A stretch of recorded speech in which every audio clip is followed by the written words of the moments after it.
नमस्कार। एक बार फिर आप सभी का स्वागत है हमारे YouTube चैनल में। पिछली क्लास में सेल चैप्टर से मैंने आपको सेल का इंट्रोडक्शन और सेल थ्योरी के बारे में डिस्कस किया था। स्टूडेंट, आज के टॉपिक में हम आपको सेल के टाइप्स क्या हैं और सेल का स्ट्रक्चर कैसे होता है, ऐसे कौन कौन से मटेरियल्स हैं जिनसे मिल करके सेल का फॉर्मेशन होता है, सेल का निर्माण होता है। तो सबसे पहले हम देखेंगे सेल के टाइप। तो सेल मेनली टू टाइप्स की होती है। कोशिका मुख्य रूप से दो प्रकार की होती है, प्रोकैरियोटिक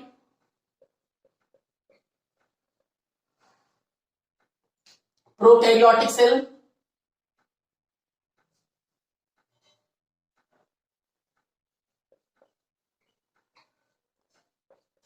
प्रोकैरियोटिक और यूकैरियोटिक।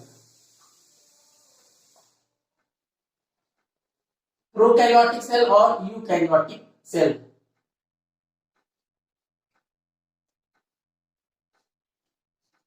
ये प्रोकैरियोटिक सेल्स क्या होती हैं, बहुत ध्यान से समझना एक एक टॉपिक को।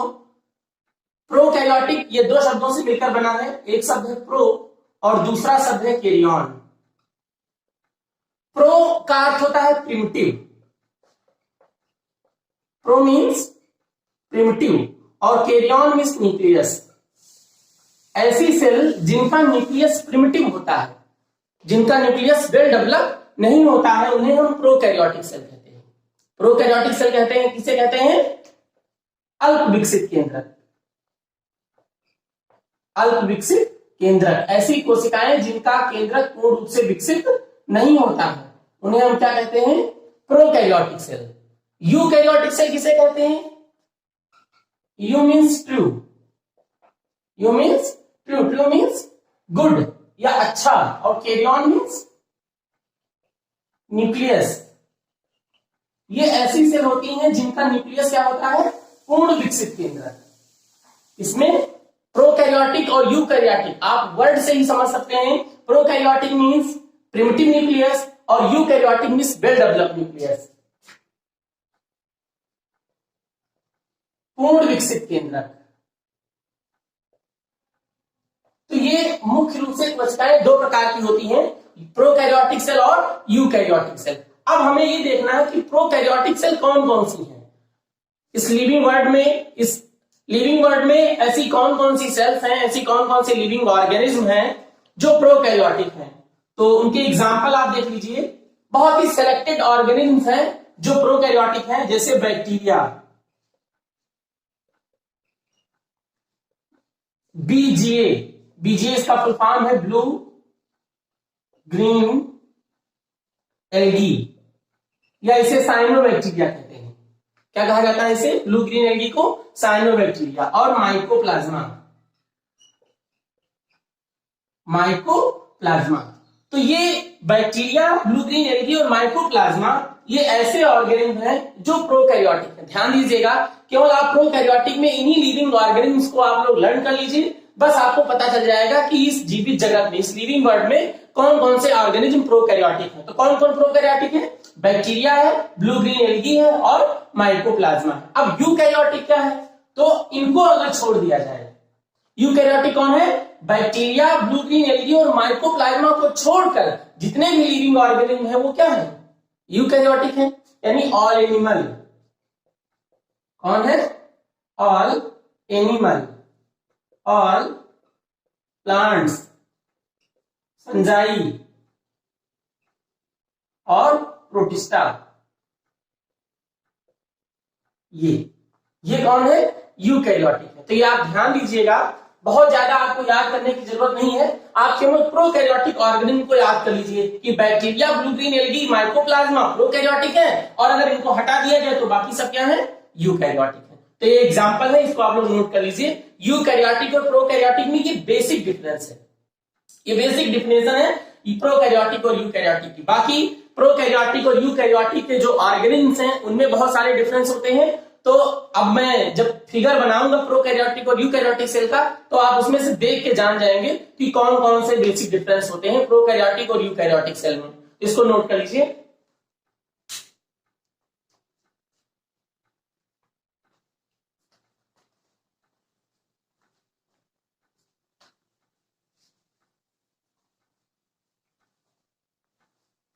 नेक्स्ट आपका, अब आपको देखना है कि सेल के स्ट्रक्चर में पहले एक चार्ट आपके सामने हम बना दे रहे हैं, बहुत ही इंपॉर्टेंट है वो आपके लिए। उस चार्ट के द्वारा अगर आप पढ़ेंगे तो आपको पूरा क्लियर लर्न हो जाएगा सेल में कौन कौन से ऑर्गेनिल्स होते हैं। पहले एक साथ आप पूरे मटेरियल सेल के जितने भी सेल के ऑर्गेनिल्स हैं, सेल में जितना भी मटेरियल पाया जाता है उस सब का एक चार्ट आप एक साथ पढ़ लीजिए। इसके बाद में हम डिस्कस करेंगे, इसके बाद हम सेल का स्ट्रक्चर बनाएंगे ताकि आपको पता चल जाए कि सेल में कौन कौन से पार्ट कहां कहां होते हैं। तो ध्यान दीजिएगा, हम सबसे पहले स्ट्रक्चर की बात कर लेते हैं। वो चार्ट आपके सामने रख रहे हैं, स्ट्रक्चर ऑफ सेल, यानी एक सेल को बनने के लिए क्या क्या चाहिए। तो हम सभी सेल का एक साथ कंप्लीट चार्ट आपको देंगे। बाकी अब इनमें से कुछ ऐसी सेल्स हैं जिनमें सभी पार्ट पाए जाएंगे, कुछ ऐसी सेल्स हैं जिनमें कुछ पार्ट नहीं पाए जाएंगे, तो वो सब बाद में डिस्कस करेंगे। पहले हम एक चार्ट देखेंगे एक साथ। तो जो सेल है, सेल में 3 मुख्य भाग होते हैं, ध्यान दीजिएगा।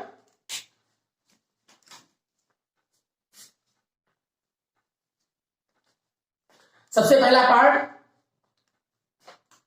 सेल बाउंड्रीज, या अलग अलग लिख लीजिए सेल वॉल। सेल वॉल, तो ये सेल वॉल केवल प्लांट सेल में पाई जाती है, एनिमल सेल में नहीं पाई जाती है, लेकिन हम सेल के स्ट्रक्चर में पढ़ रहे हैं इसलिए इसको सबको एक साथ देखना है। तो सेल वॉल, प्लाज्मा मेम्ब्रेन,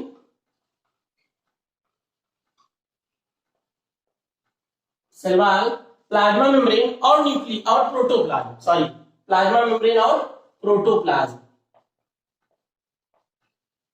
ये 3 पार्ट है सेल के में, सेल वॉल, प्लाज्मा मेम्ब्रेन और प्रोटोप्लाज्म।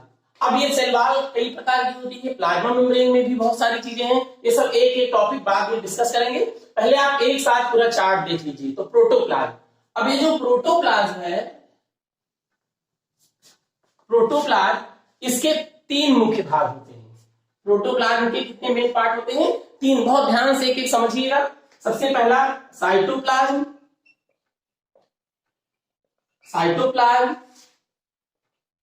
वैक्यूल और न्यूक्लियस।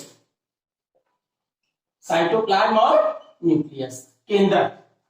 ठीक, ये प्रोटोप्लाज्म है, यानी प्रोटोप्लाज्म किन चीजों से मिलकर बना होता है? साइटोप्लाज्म, वैक्यूल और न्यूक्लियस। अब एक एक पार्ट हम पढ़ेंगे, साइटोप्लाज्म लिखेंगे। तो साइटोप्लाज्म में 2 प्रकार के पदार्थ होते हैं। एक तो उसके अंदर सेल ऑर्गेनेल्स पाए जाते हैं, पहला इसके अंदर क्या पाए जाते हैं? सेल ऑर्गेनेल्स और हाइलोप्लाज्म से मिलकर बना होता है। इससे मिलकर बना होता है सेल ऑर्गेनेल्स और हाइलोप्लाज्म। बहुत ध्यान से एक एक टॉपिक को समझिएगा, सेल ऑर्गेनेल्स और हाइलोप्लाज्म।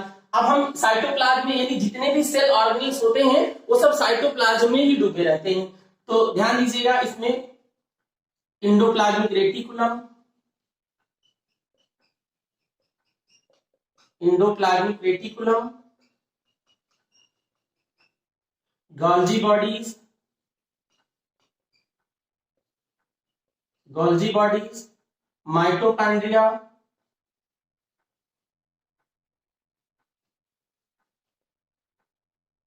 माइटोकॉन्ड्रिया,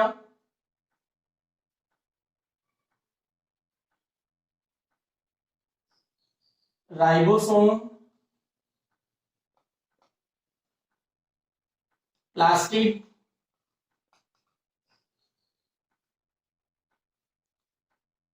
प्लास्टिड, इसके बाद में मिसोसोम, सीलिया, फ्लैजला, ये सब सेल ऑर्गेनेल्स होते हैं। जिसमें सीलिया, फ्लैजला बहुत सारे ऐसे लिविंग ऑर्गेनिज्म हैं जिनकी आउटर सरफेस पर पाया जाता है।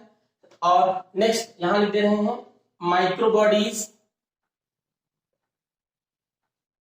Microbodies, centriole,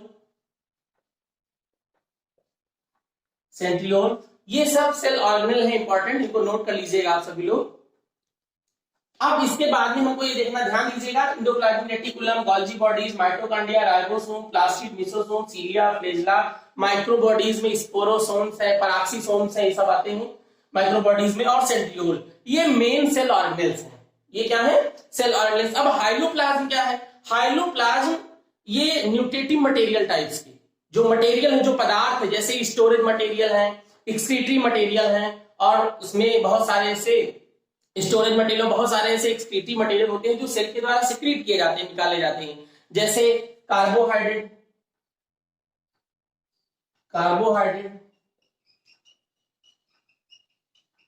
fat, protein, minerals. अब ये मिनरल्स में सब आ जाएगा, कार्बोहाइड्रेट, फैट, प्रोटीन और मिनरल्स में ये सारे मटेरियल आ जाएंगे। अब हम बात करेंगे न्यूक्लियस की, इसकी बात करेंगे न्यूक्लियस की। अच्छा, वैक्यूल में क्या होता है देख लीजिए, इसमें सेल सैक और एक मेम्ब्रेन होती है जिसे टोनोप्लास्ट कहते हैं, टोनोप्लास्ट। अब हम न्यूक्लियस की बात करें, इसमें ये जो हाइलोप्लाज्म, सॉरी साइटोप्लाज्म के बाद जो ये हाइलोप्लाज्म है, इसमें बहुत सारे मटेरियल हैं, लेकिन आप शॉर्ट फॉर्म में कार्बोहाइड्रेट, फैट, प्रोटीन और मिनरल्स, इसी में एंजाइम, अब प्रोटीन में भी एंजाइम, क्योंकि जितने भी एंजाइम है वो लगभग प्रोटीन से बने होते हैं, तो ये शॉर्ट फॉर्म में हमने लिख दिया कार्बोहाइड्रेट, फैट, प्रोटीन और मिनरल्स। अब हाइलोप्लाज्म हो गया ये, वैक्यूल, सेल सैक और टोनोप्लास्ट। अब नेक्स्ट आपका है nucleus, most important cell organelle. अभी मैंने बताया था कि न्यूक्लियस के बेस पर ही सेल दो टाइप की होती हैं, एक वेल डेवलप्ड न्यूक्लियस वाली और एक ऐसी सेल जिसका न्यूक्लियस वेल डेवलप नहीं होता है। अब न्यूक्लियस में देखो, अब न्यूक्लियस में क्या क्या होना चाहिए जो वेल डेवलप्ड न्यूक्लियस होगा, जैसे सबसे पहले न्यूक्लियर मेम्ब्रेन,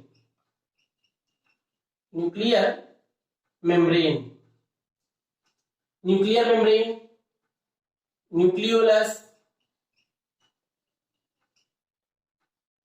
क्रोमैटिन थ्रेड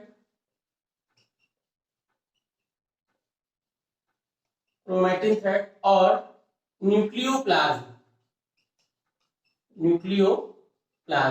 ये इंपॉर्टेंट मटेरियल है जो सेल के अंदर पाए, न्यूक्लियस के अंदर पाए, सॉरी। तो ये न्यूक्लियस यानी साइटोप्लाज्म हो गया और न्यूक्लियस हो गया। ये क्या बना है? प्रोटोप्लाज्म। तो ये जनरल चार्ट है, बहुत ही शॉर्ट फॉर्म में चार्ट मैंने बनाया है, इसको आप लोग ऐसे ही नोट कर लीजिए, इसी के बेस पे आपको सेल के सारे मटेरियल पढ़ने हैं।